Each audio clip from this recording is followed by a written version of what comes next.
Hi there, we are here at the Cloud and Cybersecurity Expo in the Marina Bay Convention Center in Singapore. And we have Mr. Kumar Ritesh, Chairman and CEO of Cyfirma. Thanks very much for joining us. Thanks very much for inviting me. All right, I'll go straight into questions. Now, you were saying that you were talking earlier a bit, and you were telling me that how you guys started your journey in Japan, and now that you're opening up in Southeast Asia. So, looking at this region, what made you come here? Is it because of the organizations and the concerns they have here? Actually, it's a pretty interesting question you ask. If you look at it, what we do, we are actually a threat intelligence provider. Mm-hmm. Now, we see a lot of things which not a lot of organizations are seeing out there. And what we have started to see, the threat landscape of Southeast Asia is dramatically changing. Mm-hmm. Now, because of, trade war, geopolitical situations, tussles between, different nations, those are driving more sort of attention towards Southeast Asia. But what is also very, very important is hackers and perpetrators have started to look at Southeast Asia as one of their prime sort of target. All right, yes. Given the maturity of cybersecurity we have in this region, given what they see as a potential target and what they can benefit out of it, is surely one of the things which we are seeing that, well, the cyber trend and cyber attacks are going to actually go up in this region. The other thing to look at it is also, the maturity of hackers and perpetrators in this region. Now, this region hasn't been very popular for hackers and perpetrators, but what we have started to see now, every nation has started to set up their own cyber warfare capability. Intelligence agencies are spending a lot of money behind cyber warfare capability, which is surely going to, increase, geopolitical cyber attacks on each other, which means we surely have a play in this market. And we seriously think we can help organizations to proactively identify those sort of threats. That's interesting. And now, I realize that you guys also launched the Cyber Intelligence Analytics Platform, version 2.0. Now, can you tell me a bit more about this platform and how does it leverage on technology like AI and machine learning? Lovely, great question.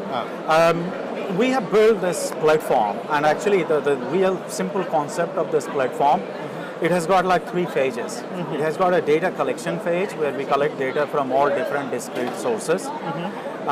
And these are sources like coming from open source, deep dark web, commercial forums, intelligence agencies, and my background is from intelligence. Mm-hmm. I used to work with British intelligence for many, many years. Wow, okay. And that's how this concept came up, really. Taking the intelligence experience, applying that on commercial planes. So I operated in commercial plane for the last 10 years. I was CISO of BHP before I started this. And what I was seeing very, very clearly that everybody was quite focused towards how their internal posture looks like, how strong their internal posture is. There was no real actually focus towards outside in view. And we wanted to actually provide that outside in view to organizations. And that is the prime genesis why we went to build this platform. So data collection is surely we collect data from all different sources. The second phase of our platform is really the data analytics. So once we collect data, we try to attribute data, correlate data, combine data, marry up information around it to really provide organization a very prescriptive intelligence which they can really take action on, or they can at least do a sort of proactive stand as to how their threat landscape is changing or what they can potentially do to better protect themselves. So data collection, data analytics, and data dissemination is a simple, I would say, philosophy based on which our platform is built. Now, our platform is hosted in cloud, is a software as a service. It provides 7 modules. The core module of our platform is threat visibility and intelligence, but then we apply intelligence into all other elements of cyber posture management too. That's very interesting. Now, I understand that this is also your first time in Cloud and Cybersecurity Expo. So going forward, are you looking to expand more in this part of the region, and what are the plans you have for solutions in the future? Yeah, absolutely. This is one of our prime focus, given we are a Singapore-based company. This is how we started. We surely want to spend our time and energy in this market. We surely see that this market is going to give us actually the right platform for us to grow. And given the current trend, especially what we are seeing in Southeast Asia, we do have a great opportunity to actually work in this region. And we are expanding our team in this region. We have started to actually build our engineering team as well as our delivery team in Singapore, which we are going to then take it out to other markets within Southeast Asia. It's interesting that you're building the team as well. Now, having said that, there are also a lot of other cybersecurity startups in the industry.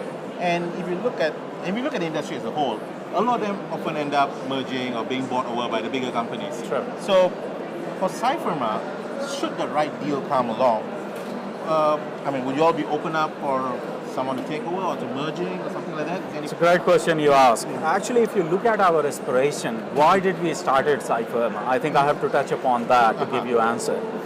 One of the prime reasons why we are doing Cyfirma was in last 25 years of my experience, what I have seen is intelligence agencies operate in certain ways. That's right. If you come to commercial play, we operate very differently. Yes. Now, our view of threat landscape is very, very different, the way we look at certain things in our space. For us, the inside posture is far much more important than what is happening out there, and we want to actually turn our face from what is going on outside there. One of the actually genesis of Cyfirma is our predictive capability, our ability to predict what can potentially happen based on an indicator. We do not spend a lot of time on, if there is a malware or a virus, how do we re-energize that and provide that as an intelligence to other organizations. Our journey actually starts from threat indicator, which is like you and me talking about, let's say we want to have a breakfast in one of the bank. Now, it's a very simple statement. I want to have a breakfast. Yeah. But if you start to look at this from cyber angle, it is a very, very different way. Like, it could be like you and me are hackers. We are going to go to a bank. We are going to have our galatone there. And real actually trend which we are seeing right now, most of the cybersecurity companies are going to start to embrace intelligence. What we see is we have a bigger play. We have a bigger play by which we do not want to go early and get acquired by a bigger company. Where we see ourselves, we want to grow this to a multi-billion-dollar company. That's how we look at from commercial perspective. I think if you look at from personal perspective, my aspiration is to really build this company in such a way that we are able to better predict upcoming cyber attacks. That's where I want to achieve, and I always say this on public forum, that I truly want to build a platform which is able to provide a predictive intelligence to organizations. We are still a little far away from that. I'm sure you'll reach that too. All right, that's great. Thank you very much for joining us. That's all the time we have. Thanks very much. Great speaking to you. Thank you very much. Hope to hear more from you in the future. Thanks very much. Right. Thank you. Great. Thank you. Right.